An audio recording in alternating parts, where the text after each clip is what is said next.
Welcome to the channel. In today's video, we are exploring apheresis, a procedure that selectively removes certain components from the blood, like plasma, platelets, or white cells, whether it's for donation or therapy. Apheresis is a key tool in transfusion medicine and patient care. So, we are discussing apheresis part 1, that is the introduction part, and more videos will be coming on the apheresis. We'll discuss the history first. So during the World War II, the plasma was needed. So Dr. Edwin J. Cohn, they adapted a cream separator for purifying the albumin from pooled human plasma. After that, Solomon and J.L. Fahey used the centrifugation technologies to separate whole blood into plasma and red cells. Then Emil J. Friedrich and the George Judison, they used the continuous flow apheresis machine.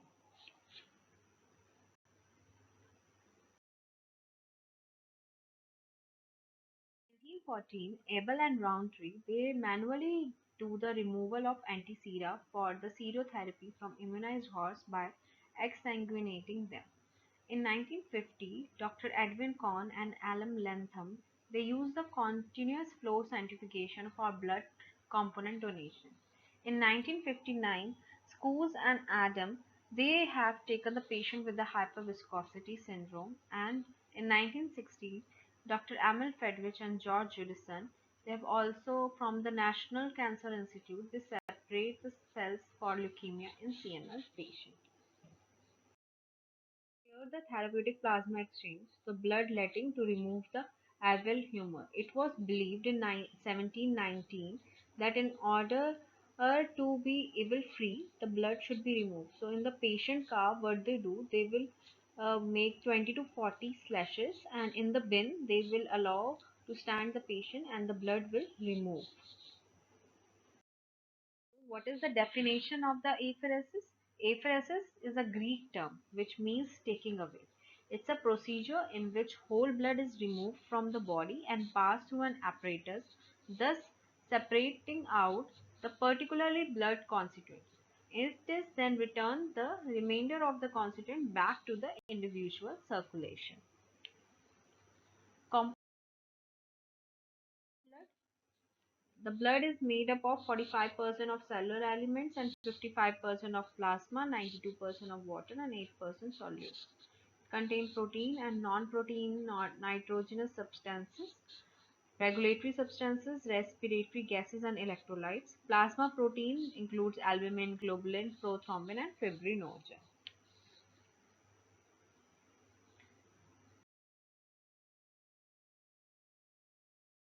How it works? What is the principle of apheresis? So the principle of the apheresis the specific gravity of each and every component. So if you see after the centrifugation, the component having the highest specific gravity will settle at the bottom, that is RBC, which is having 1.093 to 1.096 of the specific gravity. Then above that there is a layer of the granulocyte which is having 1.087 of specific gravity. Then above that there is a lymphocytes, and above that there is a platelets, and then plasma with the less specific gravity. Mechanism of action. So large bore intravenous catheter connected to the spinning centrifuge pole. So the whole blood is drawn from the donor or the patient into the centrifuge bowl. The more dense element, that is the red cell, they will settle at the bottom with the less dense element, just like white blood cell, platelets overlying the red cell layer, and finally on the top there is a plasma. What are the methods of apheresis? So there are manual methods and the apheresis method, which includes your centrifugation. In the centrifugation, there are two types, intermittent flow method and the continuous flow method, which is based on the specific gravity. There is immunoadsorption, that means the apheresis by the membrane filtration, and centrifuge filter combination. Last method is the photopheresis, that is the separation of lymphocyte by apheresis, and then there is a treatment of the cells with the UV light. In manual method, the blood is collected in the plastic bag which contain the anticoagulant or the preservative solution. The blood is then centrifuged to the desired component, which is separated in the satellite bag, and the remainder is infused back through the same vein, and the process is repeated continuously. Disadvantage of manual methods is that the amount of the component harvested is less than the automated machines. It is time consuming and the volume of the blood taken from the body is more. In intermittent flow centrifugation method, the blood is processed in the batches or cycles. Hence, the term is coined as intermittent. It requires the use of disposable unit which consists of the sterile tubing and the bowl. The blood is drawn from the patient or the donor or the individual and mixed with the anticoagulant with the help of the pump. And this blood is now pumped in the centrifuge bowl through the inlet port. Now the blood gets separated into various components according to the specific gravity. Now the RBCs are packed against the outer rim of the bowl because of their specific gravity, which is followed by WBC, platelets and plasma. The separated component flow from the bowl to the outlet port with the desired component being harvested in separate collection bag. Now the centrifuge will stop and put get reversed. This complete one cycle. Like plateletpheresis procedures take the 6 to 8 cycle to collect. So 6 to 8 cycles will be there for collection of the desired amount. This intermittent flow method procedure can be done with only one vein puncture, that is the blood is drawn and reinfused to the same needle, or with two vein puncture, like from one arm we are taking the blood and from another arm we are putting the blood back to the patient or donor. What are the machines available for this type of procedure? They are hemanetics machine which are available for these type of procedures. Kinetics machine with the centrifuge bowl for the intermittent flow method. Now,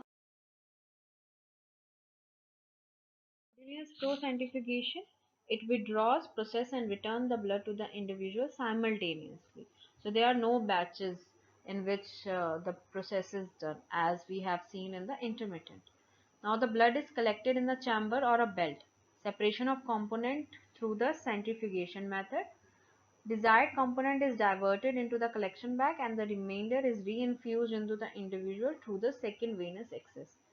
This in contrast with the IFC procedure which completes a cycle before beginning a new one.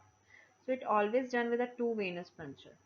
The advantage of this over the intermittent is it uses the low ECV and it is useful for the elderly and the children. For example, spectra optia, Fenwal-Bacter, amicus. These are the example of the continuous flow centrifugation. These are the machine which we are using for the continuous flow centrifugation method.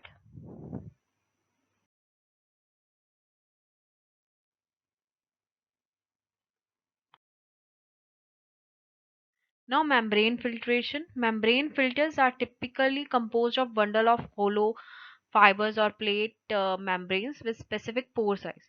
So as whole blood flows through the fibers or membrane, the plasma pass through these pores and it get collected and remaining cellular components is returned to the donor. So the filtration, there is a diameter for the platelets 3 micrometer, for lymphocyte 10 micrometer, red cells 7 and granulocyte 13 micrometer. The advantage of this type of procedure is that it will collect the cell-free product and has the ability to selectively remove the specific plasma protein by varying the pore size.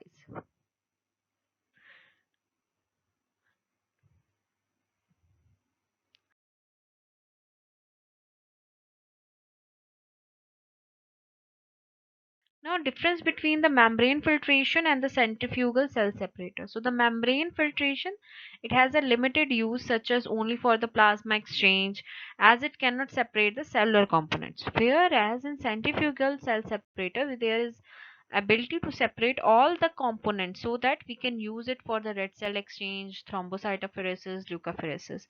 Membrane filtration is higher time consuming as compared with the centrifugal cell separator which take lesser time. Heparin is the choice of anticoagulant for membrane filtration, whereas ACT is a choice of anticoagulant for centrifugal cell separator. There is a limited choice for the venous access, like central venous catheter is required for membrane filtration, whereas you can go with the peripheral venous access for the centrifugal cell separator. Adverse events such as electrolyte disturbance, coagulation, depression, heparin-induced thrombocytopenia can be encountered in membrane filtration, whereas less severe adverse reactions are reported for the centrifugal cell separators. Thank you. Like, share, and subscribe the channel and the video.